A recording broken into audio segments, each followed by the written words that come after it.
Good morning বন্ধুরা, আশা করি সবাই ভালো আছো। রোজ তো তোমাদের সাথে খাবার দাবার, আড্ডা ও কুয়াশা মাখা সকাল নিয়ে গল্প করি, কিন্তু আজকে সকালটা একটু অন্যরকম। আজ কোনো রান্না বান্না নয়, আজ আমি একটু ক্রিয়েটিভ মুডে আছি।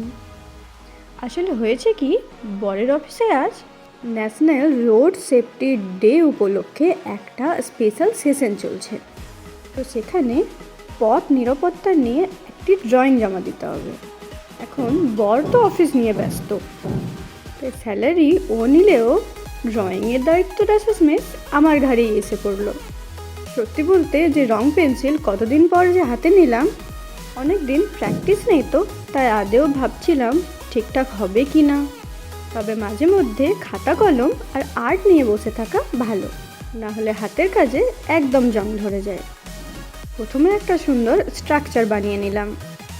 রোড সেফটি মানেই তো সিগন্যাল, জেব্রা ক্রসিং আর সচেতনতা, তাই আমি চেষ্টা করেছি রেফারেন্সটা যেন একদম থিমের সাথে মেলে।